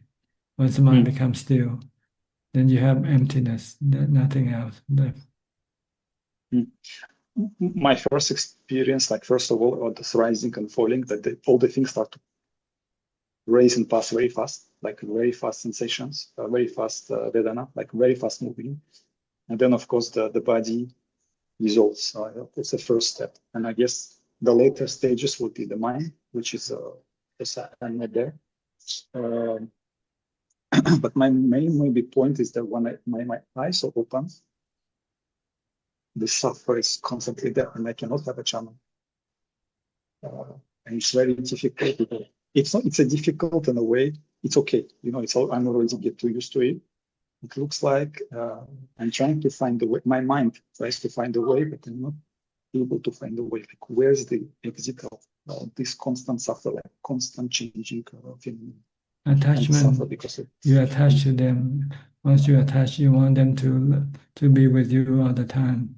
When they don't be with you, then you suffer. See? Okay. So you must not have any attachment. You should be able to live without having anything and be happy without anything. Then you can let go of your attachment to everything. So is the way, is the practice, is the, let's say, Yes, morning, evening? The jhana will give you the happiness. Jhana, okay. Yeah. Okay. Then you can give up everything once you have jhana, because jhana is better than everything, except nibbana. Then you want to change jhana into nibbana by getting rid of all your defilement that is causing the happiness to be temporary. And maybe a last point on because jhana I understand, and I practice it from time to time. But in your practice, when your experience happened, do you experience? I don't know if you know this, the process of jnanas, the 16 levels of enlightenment. I don't know if it's a classical way of a practice. When you practice jhana, you don't worry about this thing. You just pay attention to your breath only, and leave everything alone. Okay. Okay. Just focus on your breath. Pay attention to your breath only. Other things you don't need to know. No need to pay attention to them. If you do pay attention to them, then you will not get into jhana. You want to concentrate your attention to only one object, which is your breath. And for example, if your eyes are open and you sit, do you practice also this anapanasati? You usually close your eye when you. Yes. It's better to close your eyes so you will not be distracted by images that might come into your contact with your eyes.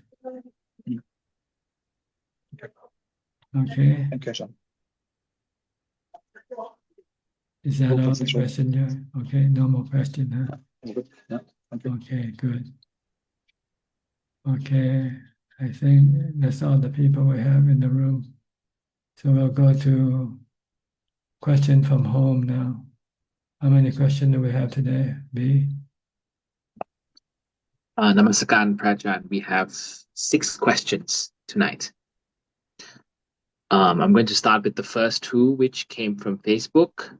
The first one is from Olina. Deepest respect to Prajan. To start with Vipassana, we need to develop samadhi to the 4th jhana. In such state, the mind separates clearly from the body. do we have to be able to possess this state to easily go there anytime?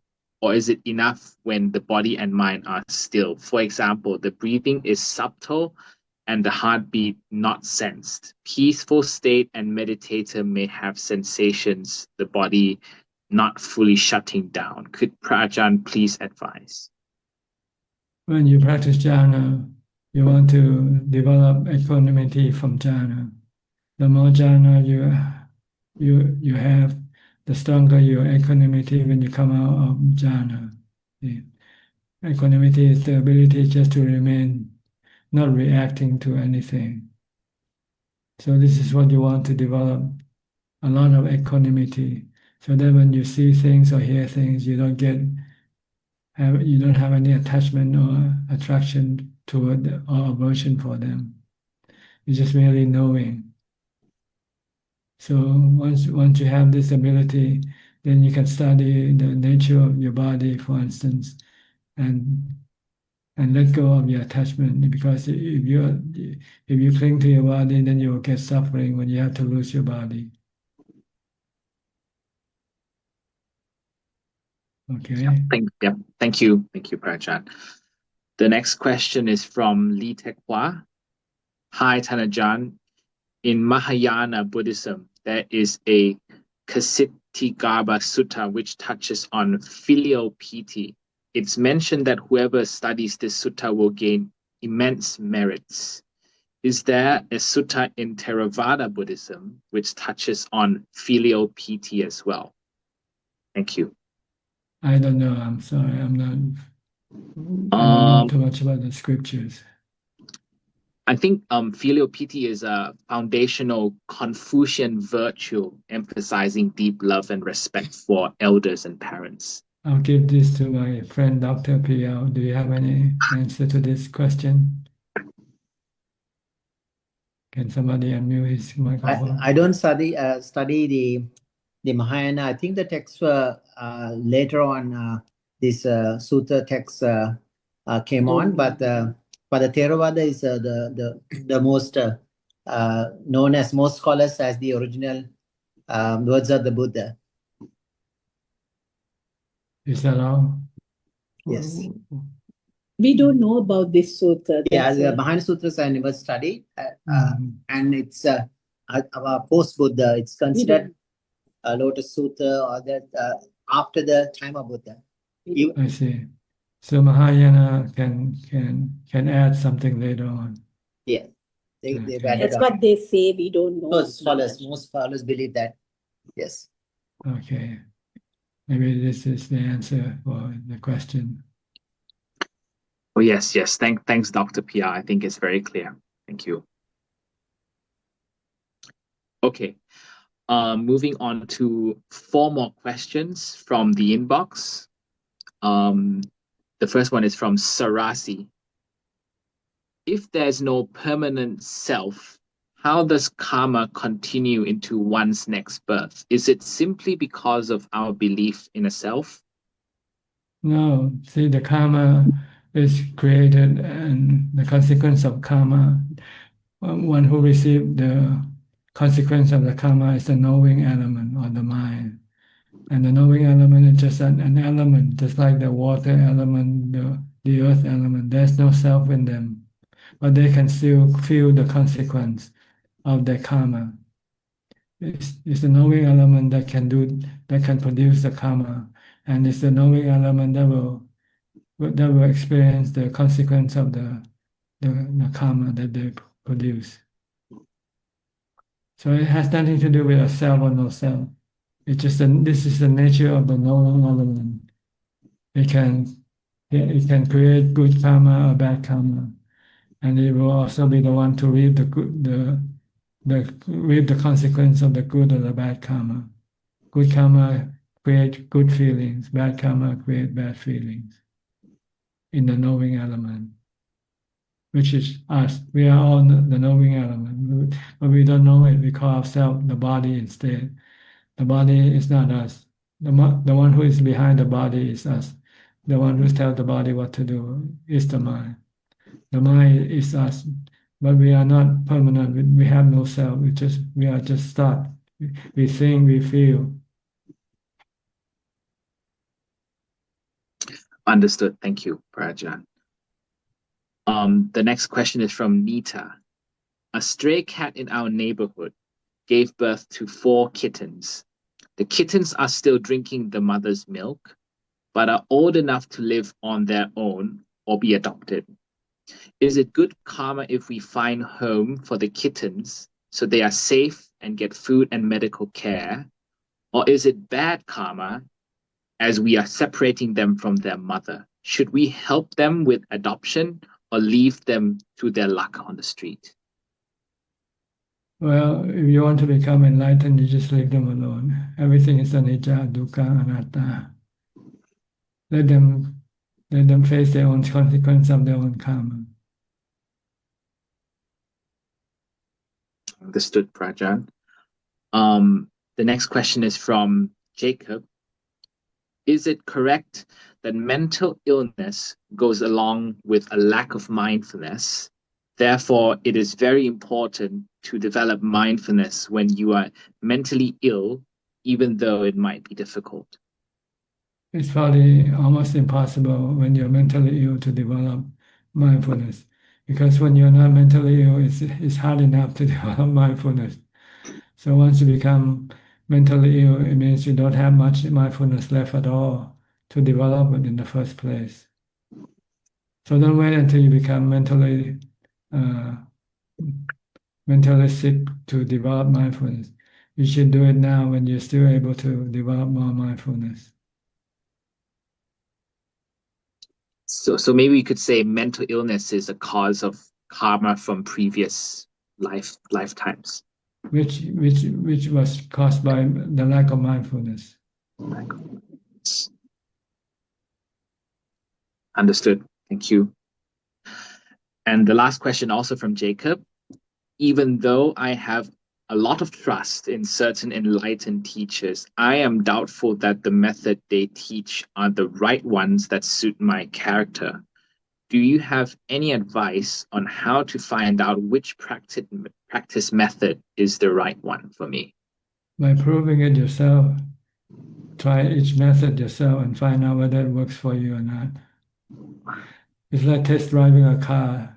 You go to a car dealer and they have many different models and you don't know which one is good for you, then you just have to test drive all of them. Find out the one that suits your character, your preferences. Right? Okay. Is that all the question? Yes, Prashant, that's all the questions so Do you far. have one yourself? Just a short one, Prashant, on the Brahma Viharas, maybe more on Ubeka. When I, in my daily life, how far should I take Ubeka? Because sometimes taking it too far and not, just ignoring, things that happen, it may seem to be a bit selfish, whereas metta, karuna, and mudita are the other 3 characteristics that we need to use to live in the world socially. So I mean, my question is basically how to find a balance between the first 3 and ubeka. When you cannot use the first 3, then you use the 4th one. Oh. You could still use the other 3, use them. If you can show metta, do it. If you can show compassion, do it. If you can show mudita, do it. But if you cannot do it, then you just have to use equanimity. Like the question just now about the cat, if you don't know for sure whether this is good or bad, if you take any action, then you just remain, do nothing.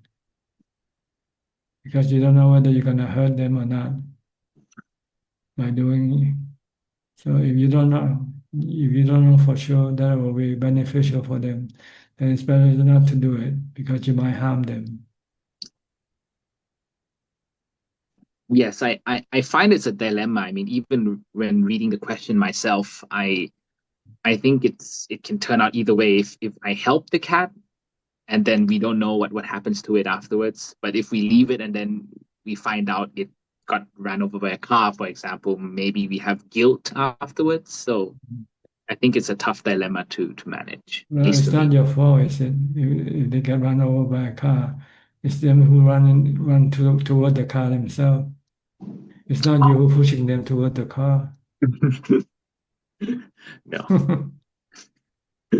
Why you should feel guilty for their action? It's not your action at all. It's just maybe like, oh, if I brought them into the shelter, I would have been able to prevent that from happening. Then you feel guilty about something, about your action again, whether you should do it or not. So if you're not sure, then don't do it. Okay, understood. If you're sure that it's beneficial, it's good, then do it. Then don't worry about the consequence. Willing to pay the consequence. Understood. If it turns out that it's not good for you, your action wasn't good at all. All right? Yes, Prachan. Thank you so much. Okay, that's about all the time we have for tonight. Thank you for your company. I wish this meeting is useful and can help you advance in your practice. In the meantime, please be safe, be mindful all the time, and keep on practicing. And if all goes well, I'll see you all at the same time next week. Thank you and goodbye. Thank you, Ajahn. Thank you, Selamat Ajahn. menikmati. Thank you. Thank you, Amin. Good night, everyone. Good night, everyone. Everybody, good one. Bye bye.